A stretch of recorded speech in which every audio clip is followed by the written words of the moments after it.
Thanks for coming into the studio. How are you doing, Sam? Great, thanks for having me. Will the Rwanda plan work? What's your perspective on all of this? No, it's not going to work. Why not?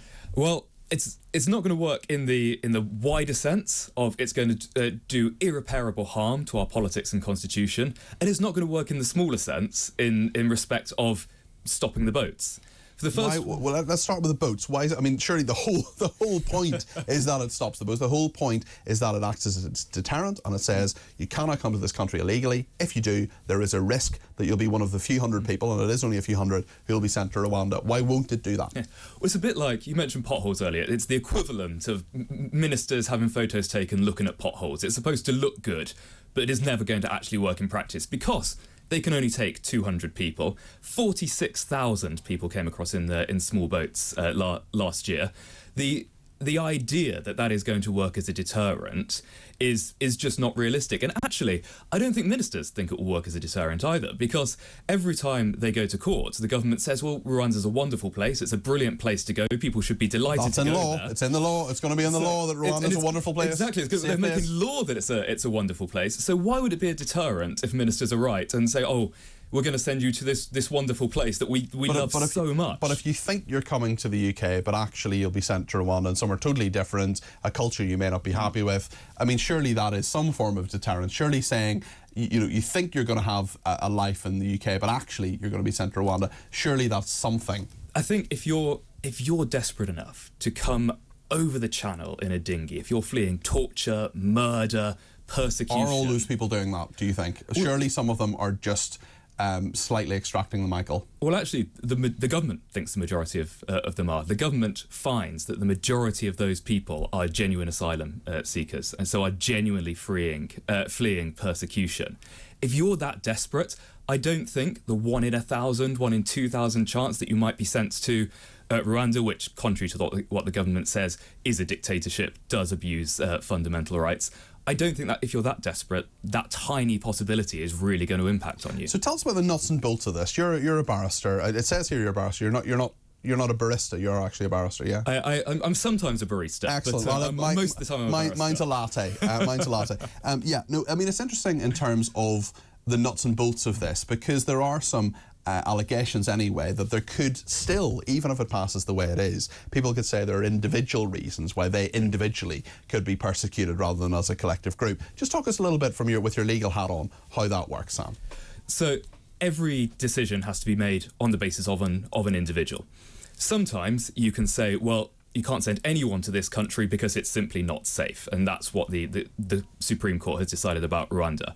But you could also say, you can't send me to this country because I personally might be not safe. For example, I've criticised the government, and there is a report from Human Rights Watch, for example, that says critics of the Rwandan government... Oh, so someone has criticised the Rwandan government. Right, yeah, okay. Even if they're from somewhere totally different and they want to come to the exactly. UK. Right. And there's actually, the UK has accepted refugees from Rwanda because they are in danger because they've criticised the Rwandan government. So if you say there's a personal reason, then there's the bill still allows you to challenge your deportation to Rwanda.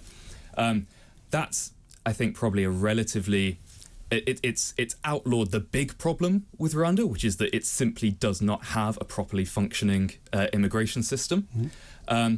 But it hasn't. But it's left a small gap for some of the smaller problems. There's a lot of political risk here for Rishi Sunak. He's hitching his wagon to this. Why do you think he's doing that, Sam? I think because it's a great distraction.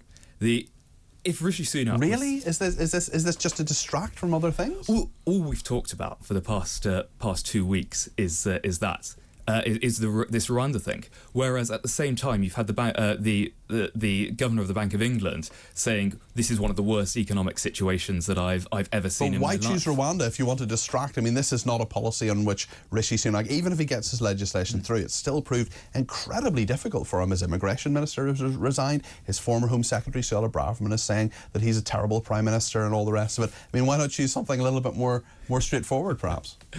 Well, I think this is the go-to thing for recent governments, is to say, don't think about all the manifest problems in the UK. Think about immigrants instead. Get angry about this tiny group of very, very vulnerable people and hate them. You're calling them a tiny group of vulnerable people. Yeah. I mean, there are a lot of people who will disagree with that, who are viewers and listeners of this station, who will say that actually, okay, yes, I totally agree with you. Factually, there are people who are given asylum in this country, and there's no doubt about that. But immigration is a problem in this country, both legal and illegal, and something has to be done to sort out both of those aspects. Let's focus on the illegal immigration, because we are talking about that at the moment. We now have a minister very straightforwardly for illegal immigration. What do you think should be done to stop it, Sam? Put in place safe and legal routes. We could solve this problem. There are safe and legal routes. There are 9 of them. Well, not that you can realistically take. Yes, there are. If you're Ukrainian, if you're from Hong Kong, there are safe and legal routes. There are 9 of them. They do exist. But persecution doesn't only happen in the Ukraine or Hong Kong. Persecution happens across the road. Why should we accept people from every country in the world then? Or maybe you're not advocating every country in the world. I don't want to put words in your mouth. But why should we necessarily be that destination? And I mean, the point is, and doesn't it say in law, you can correct me if I'm wrong, that you're meant to claim asylum in the first safe country that you come to? France is a safe country.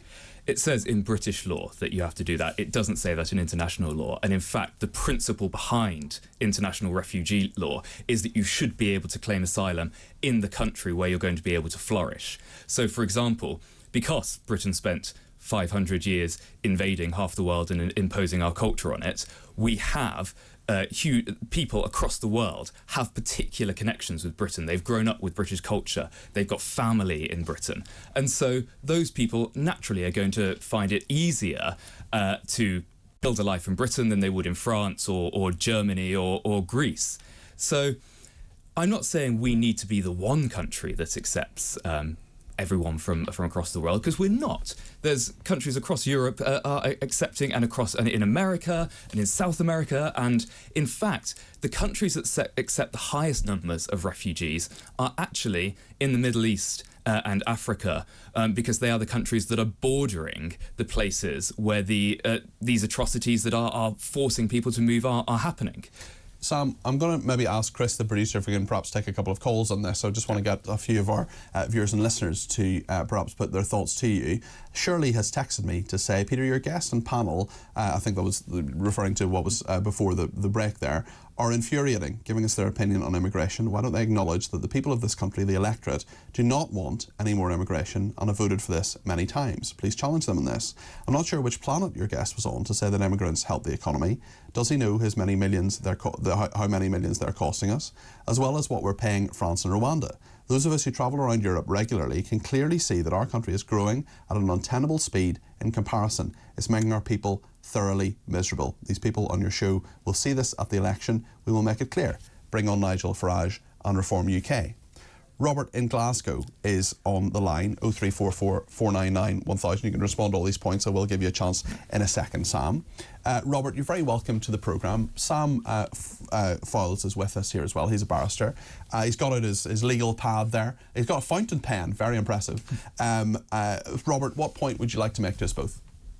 Thank you for calling, Peter. I spoke to you before, I think. I remember, Robert, yeah. What would you like to say? My point is, there's a group of us pensioners between 70 and 80, and we talk about experience going back years. Like I was in the Navy years ago. Now, the thing is, in the 1930s, I know it's a long, long time ago, Britain, under the Tories, was sleepwalking. Britain was sleepwalking.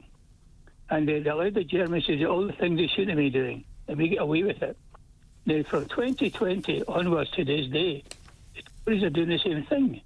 They're sleepwalking. They know what's going on, but they're doing nothing about it. The same as the 1930s. Well, let's put that point. That's the question, Peter. Let's put that point to Sam in just a second, Robert. I want to talk to Ruby briefly first as well.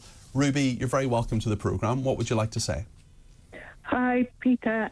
Well, I, as you know, have called you before, and I worked in the hospitality business for many years, which incidentally gave me the opportunity to meet Mr. Terry Venables and other famous footballers, but let's leave that.